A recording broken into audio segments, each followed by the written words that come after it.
अस्सलामु अलैकुम वरहमतुल्लाहि वबरकातुहू। हम बात कर रहे थे सफ़र के महीने की, जिसमें हमने लास्ट वीडियो में बताया था कि सफ़र के महीने का मीनिंग क्या है और इसका सफ़र का नाम क्यों पड़ा, और इस सफ़र के महीने की कुछ गलतफ़हमियाँ जो हम इस वीडियो में बताएँगे।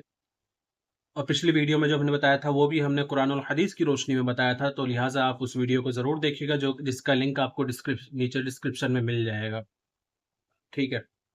तो अब हम आगे बढ़ते हैं, इस वीडियो को कंटिन्यू करते हैं।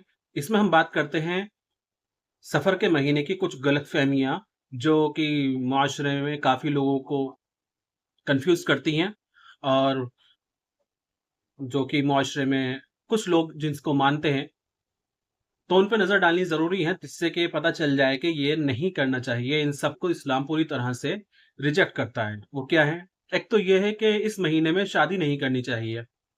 अगर इस महीने में शादी की तो उस शादी में बरकत नहीं होगी। इस महीने में शादी की तो औलाद नहीं होगी।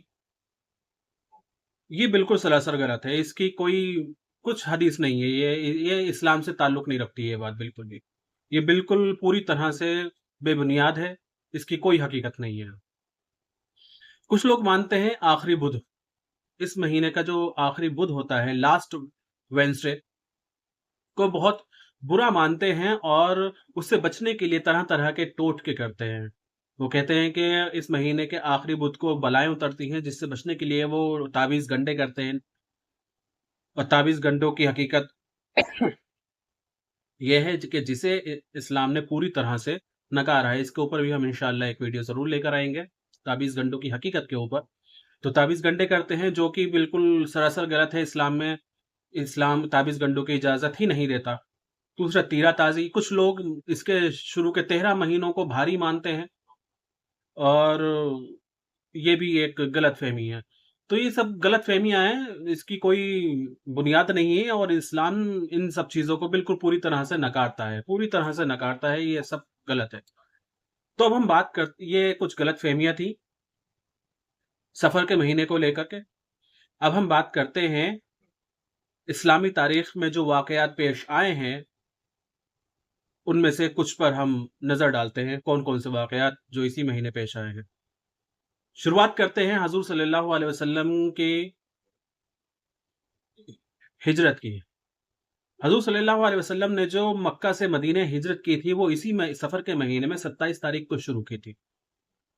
तो एक तो ये, दूसरा ग़ज़वाए अबवा यानी वदान, जिसे वदान भी कहा जाता है, इसके ऊपर भी हम एक वीडियो ज़रूर लेकर आएँगे। ये इस्लाम की सबसे पहली और मुक़द्दस जंग थी, जिसमें हज़ूर सल्लल्लाहु अलैहि वसल्लम खुद शरीक हुए थे, और ये सफ़र के महीने में ही पेश आई थी। ग़ज़वाए ख़ैबर, जिसे हर कोई जानता है। ग़ज़वाए ख़ैबर में ये जो फ़तह हासिल हुई थी, वो भी इसी महीने हासिल हुई थी, जो कि मुहर्रमुल हराम में शुरू हुआ था, ग़ज़वाए ख़ैबर, और सफ़र के महीने में ख़त्म हुई थी। और रसूलुल्लाह सल्लल्लाहु अलैहि वसल्लम का पहला निकाह हज़रत ख़दीजा रज़ियल्लाहु के साथ इसी महीने सफ़र के महीने में हुआ था। हज़ूर अक़दस सल्लल्लाहु अलैहि वसल्लम की बेटी हज़रत आयशा, हज़रत फ़ातिमा रज़ियल्लाहु ताला हज़ूर सल्लल्लाहु अलैहि वसल्लम की बेटी हज़रत फ़ातिमा रज़ियल्लाहु ताला अन्हा का निकाह हज़रत अली रज़ियल्लाहु के साथ इसी महीने में हुआ था। तो जो लोग कहते हैं इस महीने शादी नहीं करनी चाहिए, उनको बता दो कि हज़ूर सल्लल्लाहु अलैहि वसल्लम का निकाह और उनकी प्यारी बेटी का निकाह, हज़रत अली का निकाह इसी महीने में पेश आया है, इसी महीने में हुआ था।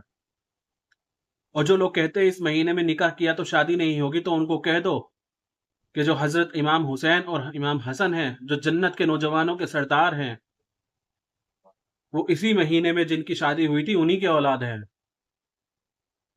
तो ये बात भी बिल्कुल साफ़ हो गई, ये गलतफ़हमी पूरी तरह से दूर हो चुकी है। हज़ूर सल्लल्लाहु अलैहि वसल्लम की जो बीमारी की शुरुआत थी, वो इसी महीने को शुरू हुई थी, 29 सफ़र के महीने में शुरू हुई थी, और फिर वो अगले महीने रबीउल अव्वल में पर्दा फ़रमाए थे। हज़ूर सल्लल्लाहु अलैहि वसल्लम ने पर्दा फ़रमा लिया था। करबला का जो दर्दनाक वाक़या था, उसमें जब अहले बैत को हुँ, यज़ीद के दरबार में सीरिया में पेश किया गया, तो वो इसी महीने पेश किया गया था, सफ़र के महीने में ही उनको पेश किया गया था। हज़रत सकीना का विसाल भी سفر کے مہینے میں ہی آیا تھا، سفر کے مہینے میں ہی ہوا تھا، جو کہ 10 سفر کو ہوا تھا، جو حضرت امام حسین کی سب سے چھوٹی بیٹی تھی حضرت سکینہ، ان کا قید خانے میں ہی ان کا انتقال ہوا تھا۔ اور کربلا کا جو دردناک واقعہ میں نے ابھی بتایا، ان کے اس میں ایک سفر کو شہدائے کربلا جو تھے، ان کے پاکیزہ سر مبارک کو اور قیدی بنائے گئے ان کے اہل بیت کو یزید کے سامنے پیش کیا گیا تھا سیریا میں اسی مہینے۔ واقعہ راجی یعنی 10 عالم صحابہ کو دھوکے سے شہید کیا گیا تھا۔ اور اس کے بعد پھر واقعہ برمونا بھی اسی سفر کے مہینے میں ہی پیش آیا تھا۔ اس کے اندر 70 عالم صحابہ کو دھوکے سے شہید کیا گیا تھا، اور اس واقعہ نے حضور صلی اللہ علیہ وسلم کو بہت زیادہ افسوس میں ڈال دیا تھا، اور وہ بہت افسوس بھی انہوں نے کیا تھا اس کو دیکھ کر، کیونکہ پہلے 10 پھر 70 سفر کے مہینے کے ہی 27 تاریخ کو بیت المقدس کو فتح کرنے والے عظیم مسلم کمانڈر سلطان صلاح الدین ایوبی کا وصال بھی اسی مہینے میں ہوا تھا، 27 سفر کو۔ تو سفر کے مہینے میں ہونے والے یہ کچھ خاص واقعات تھے، کچھ واقعات میں سے کچھ خاص واقعات یہ تھے جن کو آپ کے سامنے پیش کیا گیا ہے۔ اور اس مہینے میں کون کون سی عبادات کرنی چاہیے؟ ایسی کچھ نہیں ہے کہ کوئی خاص عبادات ہو اس مہینے میں کرنے کے لیے۔ نماز پڑھیے، قرآن شریف کی تلاوت کریے، ذکر کریے، استغفار کریے، 13، 14 اور 15 کا نفلی روزہ رکھ سکتے ہیں۔ بنا کسی ڈر کے اپنے کاروبار کو شروع کریں، شادی اور سفر کا فیصلہ لیں، کیونکہ سب کچھ اللہ کے اختیار میں ہے۔